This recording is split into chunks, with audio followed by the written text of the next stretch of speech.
திரைப்பட நடிகர் ஆர்.கே. சுரேஷ் நாம் தமிழர் கட்சியினுடைய ஒருங்கிணைப்பாளர் செந்தமிழன் சீமான் அவர்களுக்கு ஆதரவாக ஒரு காணொலியை வெளியிட்டிருக்கிறாரு. அதை பற்றி தான் நம்ம பார்க்க போகிறோம். அனைவருக்கும் வணக்கம். தொடர்ந்து ஆதரவளித்து வர அனைத்து அன்புலங்களுக்கும் மிக்க நன்றி. ஃபர்ஸ்ட் டைம் இந்த சேனலை நீங்கள் பார்க்குறீங்க அப்படின்னா சப்ஸ்கிரைப் பண்ணி பாருங்கள். வாங்க வீடியோக்குள்ளே போகலாம். ஒரு தமிழனா காரக்குடியில் அவர் நிற்கிற தொகுதி, அவரை மாதிரி ஒரு தமிழனை ஒரு சட்டசபையில் வரணும் அப்படிங்கிறது என் ஆசை இல்லை, அவரை நம்பி ஓட்டு போட்ட 40 லட்சம் மக்களோட ஆசை. தமிழக வெற்றி கழகம்ங்கிற ஒரு கட்சியை நடிகர் விஜய் ஆரம்பிச்சிருக்கிறார் அப்படின்னா அவருக்கான ஆதரவு வளையங்கள் திரைப்படத்துறையிலிருந்து பெருகுது. ஏன்னா விஜய் அவர்கள் நடிச்சுக்கிட்டு இருக்கும் போதே அவரை பார்த்து ரசிகரான கூட்டங்கள் திரைப்படத்துறையில நிறைய இருக்குது. ஆனா சீமான் அப்படி இல்லை. 1-2 படங்கள் இயக்குனாரு. அதுக்கப்புறம் இலங்கையில நடந்த ஈழத்தமிழர்களுடைய அந்த இனப்படுகொலையினால தன் மக்களுக்காக இனிமே நம்ம பொது வாழ்க்கைக்கு வரணும் அப்படின்னு சொல்லி தான் அவர் அரசியல் களத்துக்குள்ளேயே வந்தார். அவர் பார்க்காத சிறைகளே கிடையாது, அவர் மீது தொடுக்காத வழக்குகளே கிடையாது. அந்த அளவுக்கு இந்த தமிழ் மீதும் இந்த தமிழ்நாட்டின் மீதும் தமிழர்கள் மீதும் அதிக பற்று கொண்ட ஒரு தலைவன் இந்த தமிழ்நாட்டில் இருக்கார் அப்படின்னா அது செந்தமிழ் சீமான் அவர்கள் தான். இப்போ கடந்த 15 ஆண்டுகளா பார்த்தீங்கன்னா தொடர்ந்து போராடிக்கிட்டே இருக்காரு. எப்படியாவது நம்ம சட்டசபைக்கு உள்ள போயிடணும், இந்த தமிழ்நாட்டை நம்ம ஆட்சி நடத்திடணும், ஒரு தமிழருக்கான ஒரு ஆட்சியை நம்ம கொடுக்கணும்னு சொல்லி தனிச்சு கலங்காங்கிறார். 15 வருஷமா கலங்காங்கிறார்.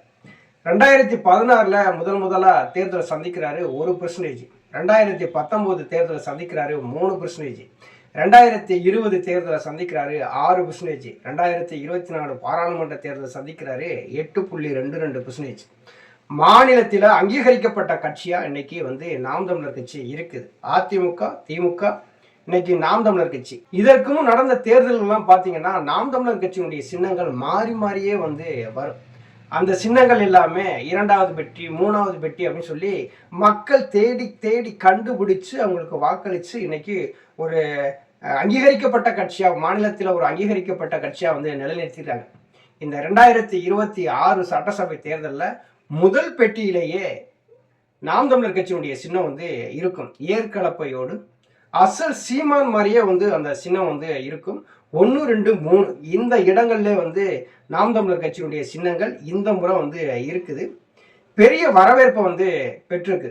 234 தொகுதிகளிலும் சீமான் உட்பட எல்லாருமே கடுமையா உழைக்கிறாங்க. வேட்பாளர்கள் அங்கங்க போகும்போதெல்லாம் அதிமுகவாக இருக்கட்டும், திமுகவாக இருக்கட்டும், புதிதாக உருவான தமிழக வெற்றி கழகமாக இருக்கட்டும், நாம் தமிழர் கட்சியினுடைய வேட்பாளர்களுக்கு இடையூறு செஞ்சுக்கிட்டே தான் இருந்தாங்க. அதை எல்லாமே அவங்க பொருள்படுத்தலை. உங்களுக்காகத்தான் நாங்களும் போராடுறோம், ஒரு நல்ல அரசியலை உருவாக்கணும், ஒரு சுத்தமான ஒரு குடிநீர், ஒரு நல்ல கல்வி, தரமான மருத்துவம், இதை 3ஐயும் இலவசமாக மக்களுக்கு கொடுத்தாலே போதும், அவங்களுடைய வாழ்க்கை தரம் உயர்ந்துடும், பொருளாதாரம் மேம்பட்டுரும், கல்விக்கேற்ற வேலை, வேலைக்கேற்ற ஊதியம் அப்படிங்கும்போது அவங்களுடைய பொருளாதாரம் சீராயிரும், இலவசங்களுக்கு இங்கே வேலையே இல்லை அப்படின்னு சொல்லி தொடர்ந்து போராடிட்டு இருக்க ஒரு கட்சி அப்படின்னு சொல்லி பார்த்தீங்கன்னா நாம் தமிழர் கட்சி தான். 15 ஆண்டுகளாக தொடர்ந்து போராடிட்டு இருக்க கட்சிக்கு மக்கள் கொஞ்சம் கொஞ்சமாக ஆதரவு கொடுத்து மாநில அங்கீகரிக்கப்பட்ட கட்சியாகவும் உருவாகி இன்னைக்கு 2026 தேர்தலை சந்திக்குது. இந்த சந்திக்கிற சமயத்தில் இப்பொழுதுதான் செந்தமிழன் சீமான் அவர்களுக்கு ஆதரவாக திரைப்படத்துறையிலிருந்து ஆதரவு குரலும் வருது. அந்த வகையில் ஆர்.கே. சுரேஷ் இப்போ சமீபத்தில் வெளியான தலைவன் தலைவி படத்தில் கூட பார்த்தீங்கன்னா கதாநாயகிக்கு அண்ணனா நடிச்சிருப்பார். பல படங்களில் மருது, இப்படி பல படங்களில் நடிச்சிருக்கிறாரு.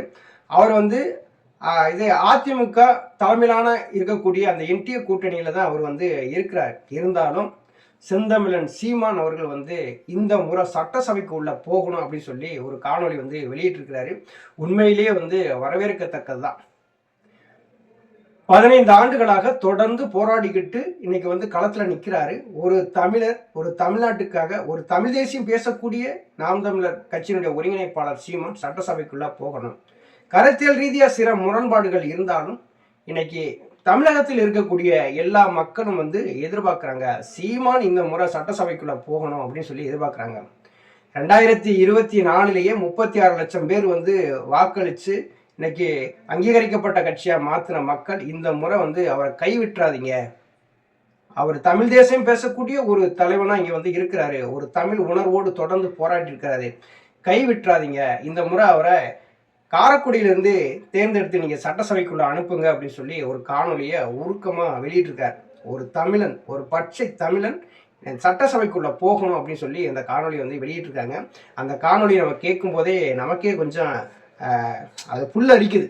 அந்த மாதிரி தான் அவர் வந்து ஆர்கே சுரேஷ் வந்து பேசியிருக்கிறார். இன்னைக்கு வந்து சீமானுக்கு ஆதரவு வளையங்கள் கூடுது அப்படின்னா அவர் எடுத்துக்கொண்ட அரசியல் தான், தமிழ் தேசிய அரசியல் தான். இந்த தமிழ்நாட்டில் தமிழன் வந்து ஆளணும், யாரு வேணாலும் இங்கு வந்து வசிக்கலாம், அவர்களுக்கான அரசியல் கண்டிப்பாக உண்டு. ஆனால் தலைமை அப்படின்னு வரும்போது, இந்த தமிழ்நாட்டை ஆளக்கூடிய ஒரு தலைமை அப்படின்னு வரும்போது, ஒரு தமிழன் தான் இன்னைக்கு வந்து ஒரு ஆட்சி செய்யணும் அப்படிங்கிற ஒரு நோக்கோடு, ஒரு கொள்கை பிடிப்போடு, இந்த மண்ணு மட்டும்தான் தமிழர்களுக்காக இருக்குது, இதையாவது நாங்கள் ஆண்டுக்கிறோம் அப்படின்னு சொல்லி தான் செந்தமிழன் சீமான் அவர்கள் தொடர்ந்து பரப்புரையை கொண்டு போயிட்டே வர்றாங்க. இலவசங்களை முற்றிலும் வெறுக்கக்கூடிய ஒரே அரசியல் கட்சி தலைவர் அப்படின்னு சொல்லி பார்த்தீங்கன்னா சீமான் தான்.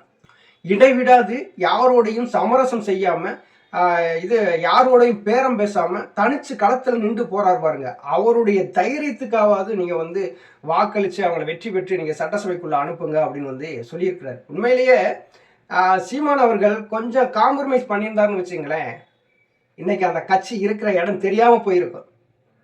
இன்னைக்கு மக்கள் நீதி மையங்கிற ஒரு கட்சியை கமலஹாசன் ஆரம்பிச்சாரு, திமுகவோட காம்ப்ரமைஸ் பண்ணாரு, சோழி முடிஞ்சு. உண்மையிலேயே அது சோழி முடிஞ்சு. ஒரு புதிதாக ஒரு கட்சி ஆரம்பிக்கப்பட்டு அதை மாற்றம் சொல்லி வந்து மக்கள் வந்து ஏத்துக்கிற டயத்துல இன்னொரு கட்சியோட கூட்டணி வச்சுட்டீங்க அப்படின்னா உங்களை மக்கள் எப்படி ஏத்துக்குருவாங்க? மாற்றம்னு சொல்லி வந்ததான் தேமுதிக, தேசிய திராவிட முற்போக்கு கழகம் சொல்லிட்டு விஜயகாந்த் அவர்கள் ஆரம்பிச்சாங்க.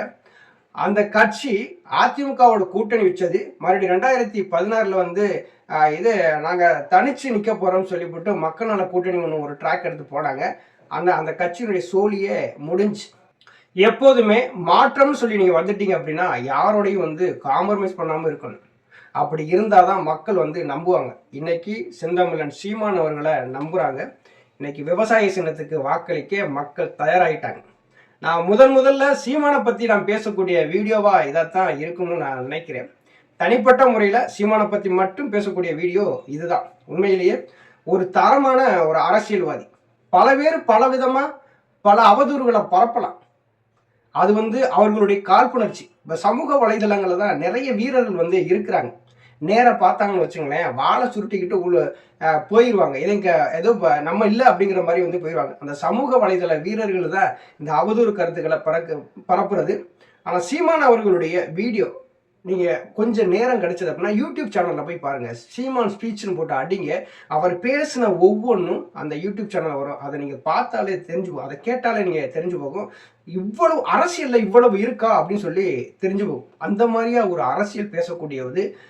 நாம் தமிழர் கட்சியில் இருக்கிறவங்க பெரும்பாலும் வந்து நிறைய புத்தகங்கள் படிக்கிறதுனால தான் அரசியலை பற்றிய ஒரு புரிதல் வந்து இருக்குது. சீமானவர்கள் தொடர்ந்து சொல்வது, இது ஆட்சி மாற்றத்துக்காக நாங்கள் வரலைங்க, இது அரசியல், அந்த ஆட்சி முறையவே நாங்கள் மாற்றுறதுக்கு வந்திருக்கோம் அப்படின்னு தான் வந்து சொல்கிறாரு. நாங்கள் வந்து குக்கரை கொடுப்போம், மிக்சியை கொடுப்போம், கிரைண்டரை கொடுப்போம், நாங்கள் ஃப்ரிட்ஜை கொடுப்போம், வாஷிங் மிஷின் கொடுப்போம், அதுவல்ல அரசியல். மக்களை ஏமாத்துறதுக்கு பேர் அரசியலே கிடையாது. எங்களுடைய அரசியல் தமிழ் தேச அரசியல். இந்த அரசியலினுடைய இந்த 2026க்கான அந்த வரைவு அறிக்கைன்னு ஒன்று வெளியிட்டு இருந்தார் பாருங்க. உண்மையிலேயே படிக்கிறதுக்கு அவ்வளவு அழகா இருந்துச்சு. அனைவருக்கும் கல்வி, இலவசமான கல்வியை நான் தர்றேன் அப்படிங்கிறாரு.